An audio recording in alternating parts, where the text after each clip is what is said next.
Добро вечер. Добро дојдовте во уште едно издание на Урбаните вести. Третиот меѓународен фестивал за анимиран филм Анимакс Скопје Фест ќе се одржува од 7 до 9 ноември во Кино Фросина и ќе прикаже 54 филмови од 28 земји. Тие се избрани од 257 пријавени од 50 земји и се во официјална програма во трка за наградите Тула, златна, сребрена и бронзена. Во надпреварувачката програма се и 7 анимирани филмови за деца, избрани од 25 пријавени.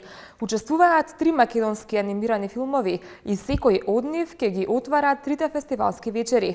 Кружно патување на Сенката на Жарко Иванов, Алегри на Вук Митевски и Зевање или Живок накратко од Ице Виранов. Сите три фестивалски вечери во Фросина ќе почнуваат во 20 часот и проекциите се бесплатни. Заради ред во киното посетителите претходно треба да обезбедат влезница на билетарницата. Започнуваме со Урбаните вести.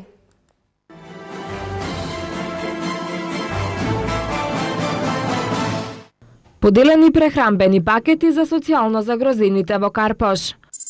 Осигураниците на Фондот за здравство кои ги користат ортопедските помагала ќе добијат низа поволности за олеснување на нивната здравствена состојба. 110 киловолтна трафостаница ќе го реши проблемот со слабиот напон во Петровец.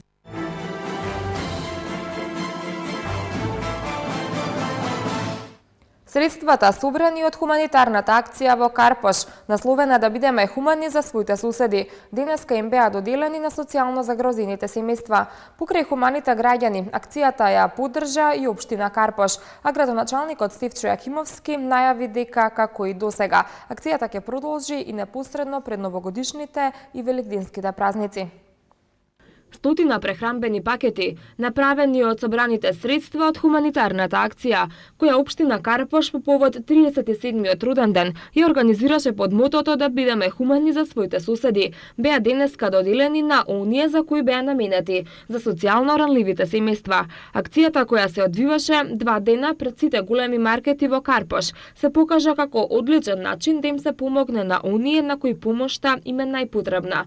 Во акцијата покрај граѓаните на Карпош беше вклучена и самата општина, која помогна да се обезбедат прехранбени и хигиенски средства, кои беа во недоволен број, и со тоа сите граѓани да почувствуваат рамноправност и да добијат прехранбени пакети од приближна вредност. Секоја година по повод денот на општината ние собираме продукти пред нашите маркети, односно нашите сограѓани даваат продукти и хигиенски средства за сите оние граѓани кои што се наоѓаат во зона на материјален ризик, со надеж дека ова нивна финансиска тешкотија ќе биде времена и ние ќе им помогнеме токму да се премостат овие тешки денови и во очекување дека кога ќе им се подобри материјалната состојба нема да ги заборават своите пак сограѓани кои што исто така се во тешка материјална состојба и тие ќе се обидат да помогнат. Општина Карпош се труди да помага на своите сограѓани кои што се во тешка материјална состојба и со парични средства, особено оние кои што во зимските периоди имаат проблеми со плаќање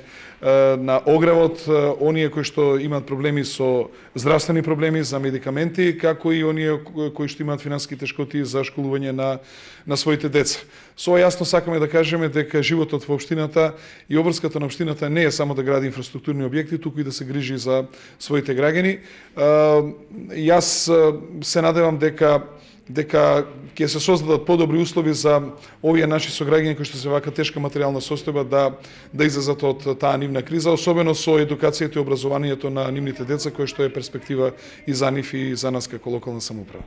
Градоначалникот на општината Стефчо Јакимовски најави дека истата акција ќе продолжи и во иднина, непосредно пред новогодишните, божикните и великденските празници, затоа што нивната основна цел е да им помогнат на сите кои се наоѓаат во лоша финансиска состојба, со надеж дека оваа скромна помош ќе биде доволна за едномесечните потреби на секое семејство.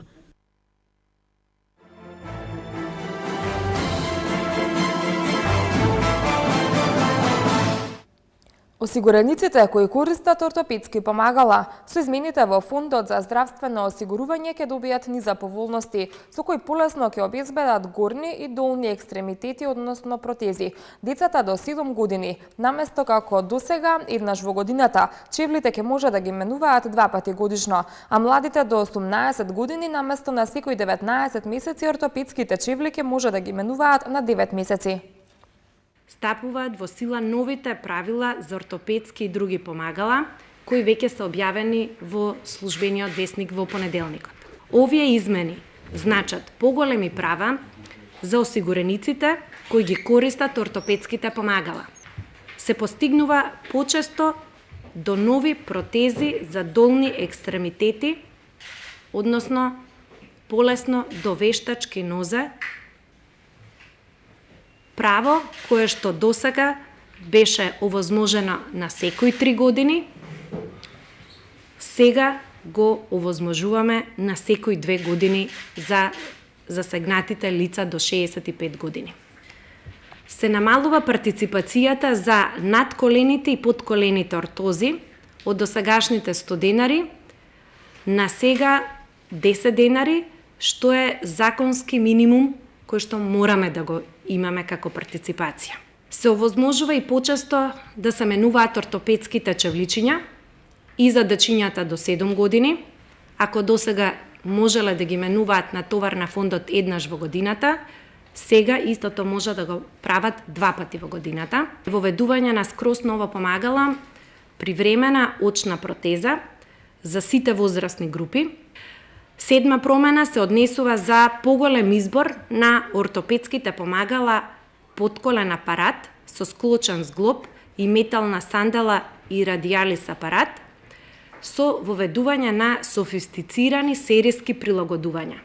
Полесно до ортопедското помагало надколена корективна лонгета, со корекција на контрактури во колено и склочен зглоб со специјалност хирург, побарање на универзитетските клиники, односно побарање на хирурзите, за полесно да можат да препишуваат вакво помагало на сите оние кои што ќе завршат на операција и нема да имаат потреба да одат до ортопед како досега.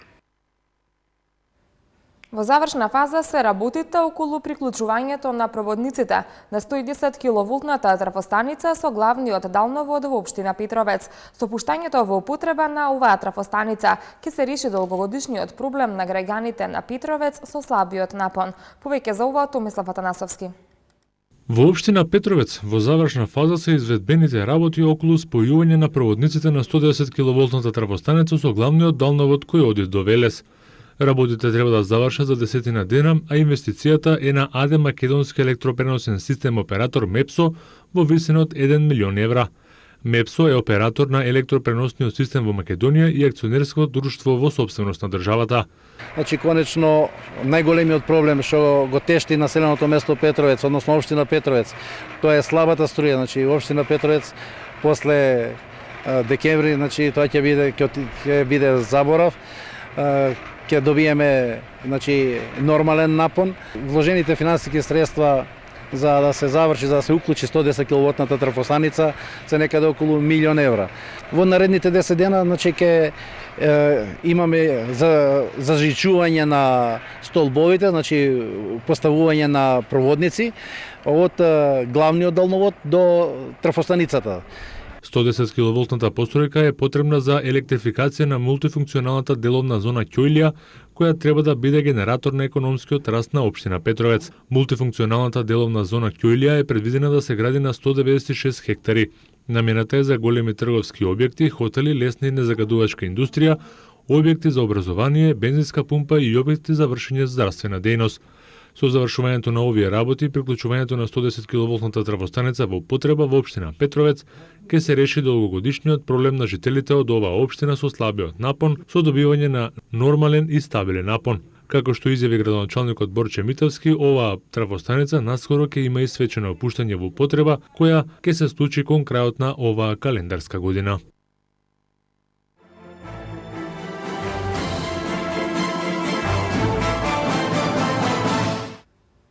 Откако Министерството за образование и наука ја објави новината околу полагањето на државната матура со воведување на математика како трет задолжителен предмет кој матурантите ќе треба да го полагаат, реакциите не стивнуваат ниту од учениците, ниту пак од нивните родители.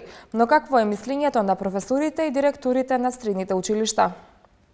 Директорот на гимназијата Георги Димитров, Саша Стојменов, инаку математичар, тврди дека воведувањето на математиката како задолжителен предмет во државната матура е добар чекор кон посветување поголемо внимание на овој предмет. Неговото мислење го дели и директорот на Електротехничкото училиште Михајло Пупин Евтин Пеовски, кој тврди дека учениците од стручните училишта ќе имаат бенефит од оваа новина, која предвидува задолжително полагање математика. Сметам дека изучувањето на математиката во нашата република, па и сегде во светот е од прво оделение и како заокружување на стекнатите знаења по математика би било успешно полагање на овој испит, што е предвиден на крајот од образованието во 4-та година, создавање на кадар кој што ќе биде продуктивен, кој што ќе допринесе за отварање на нови работни места од областа на информатиката и техниката, така да математиката како предмет треба да заземе место кое што му припаѓа во образованието. Сега во моментов сметам дека недостасуваат фонд на часови во средното образование, кој што би допринесол до поквалитетно полагање на тој испит што е предвиден. Значи, фондот на часови во моментот се движи 3 часа неделно во гимназиско задолжителен. Имаме и изборни предмети од групата природно-математичка и пред се оние ученици кои што беа насочени кон математиката го полагаа, го бираа тој предмет како изборен, бидејќи имаа повеќе часови. Сега како задолжителен, за да бидат во рамноправна состојба како математичар, ова го кажувам, сметам дека би требало да се зголеми малку фондот на часови и програмата која што е предвидена за матура, во корелација со тој фонд ќе допринесе да учениците пред се повеќе и му дадат значење на предметот, меѓутоа и наставниците и комплетно училишта.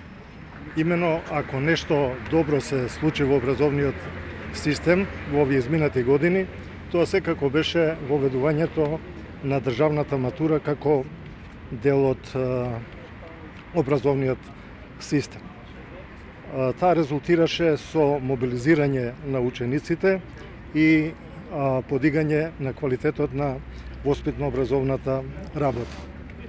Веројатно и се доцни во делот на зајакнување на матурата во смисол на проширување на повеќе предмети. Конкретно за математиката, јас можам да кажам дека во нашето училиште и како е добре дојден тој предмет, што му се дава на тежина и верувам дека ние како училиште, како наставници, ќе успееме да им помогнеме на нашите ученици да го подобрат успехот. Јас не гледам причина да има револт, исчекорот е во насока на подигање на квалитетот на воспитно-образовниот процес и практично инвестиција во нивната иднина. Воспитно-образовниот процес не е во однос на квалитетот под сериозно знак прашање, така да ваквите измени водат кон подобрување на тој квалитет, убеден сум во тоа. Тоа секако подразбира вклучување на наставниците поинтензивно во помош на учениците во совладување на наставните содржини. Секако дека ова мора да најде и свој одзив и во основното образование, да не го гледаме оделно во системот само на средно образование. Директорот на Агенцијата за енергетика на Република Македонија Лазар Гичевски на градоначалникот Стивчо Јакимовски му го врачи мислењето за програмата за енергетска ефикасност 2013-2015 година на општина Карпош, со што и официјално беше означен почетокот на нејзината имплементација. Програмата за енергетска ефикасност е прва од ваков вид во Република Македонија, а представува континуитет на првата програма за енергетска ефикасност 2008-2012. Вкупната вредност на проектите од програмата е околу 11 милиони евра, а ќе овозможи целосно завршување на проектите, што се однесуваат на енергетски ефикасно улично осветлување, енергетски ефикасни објекти во надлежност на општина Карпош, училишта и градинки, но и реализација на проекти од областа на транспортни возила и механизација во собственост на општината. Од вкупниот износ околу 8 милиони евра се предвидени за резиденцијалниот сектор, односно за термоизолацијска обнова на 163 згради за домување со вкупна фасадна површина од 437.550 квадратни метри. Со реализацијата на програмата за енергетска ефикасност 2013-2015 година, општина Карпош заклучно со 2016 година ќе ги исполни обврските од подпишаната конвенција на градоначалници 20-20-20, изјавуваат од општината. Конвенцијата подразбира до 2020 година да се намали потрошувачката на енергија за 20%, да се намалат загадувачките емисии на гасови за 20% и да се заменат 20% од актуелните извори на енергија со обновливи извори. Во населбата Илинден е асфалтирана улицата 26 во должина од 550 и широчина од 3,5 метри, соопшти општинската прес-служба. Со асфалтирањето на оваа улица се зголемува безбедноста на учесниците во сообраќајот и значително се олеснува движењето на граѓаните во овој дел од општината, кој добива сосема нов поубав лик. Улицата представува и поврзување со економската зона Карагач, која е наменета за лесна и незагадувачка индустрија, што ќе биде од голема корист за стопанските субјекти, стои во соопштението на општина Илинден. Средствата за реализација на проектот се обезбедени од буџетот на општината. Општина Киселавода во соработка со владата на Сојузна република Германија целосно го реконструираше подрачното училиште Круме Кепески во населбата Припор. Подрачното училиште Круме Кепески е изградено во 1982 година и од тогаш до денес не се извршени никакви реконструкции. Во текот на летниот период училиштето доби нови прозорци, целосно реновирани училници и нов училишен мебел. Амбасадата на Сојузна република Германија во Скопје донираше околу 5700 евра за реконструкција на училниците, а со средства од општината во висина од околу 11.870 евра се изврши промена на прозорците. За успешната соработка и реализираниот проект, представниците на германската амбасада добија благодарница од општина Киселавода. Од денеска до сабота во Метрополис арената на Скопски сајам ќе се одржи третиот сајам на турски извозни производи. Ќе учествуваат 40 на турски компании од различни сектори, од кои половина веќе се присутни или го имаат истражано пазарот во Македонија, а половината првпат ќе ги представат своите производи. Сајмот на турски производи ќе биде отворен од 10 до 18 часот, а посетителите ќе имаат можност да се запознаат со производите на турските компании од областа на текстилот, козметиката, земјоделството, логистиката, туризмот, градежништвото, образованието. Влезот за сите посетители ќе биде бесплатен, што според организаторите ќе придонесе во надминување на бројот од 8.000 луѓе кои сајмот го посетиле минатата година. Сајмот се одржува трета година поред во организација на меѓународната саемска организација Меридиен и Стопанската комора на Македонија, Турција. Поддржана е од Министерството за економски прашања на Република Турција, Трговската комора на Ескишекир и Агенцијата за развој од Тракија. На 8 и 9 ноември во Скопје и Радовиш започнува 43-тото издание на боксерскиот Златен гонг 2013. Надал и Џоковиќ ги забележаа првите победи на завршниот тениски мастерс во Лондон. Следуваат спортските вести, но при тоа рекламите.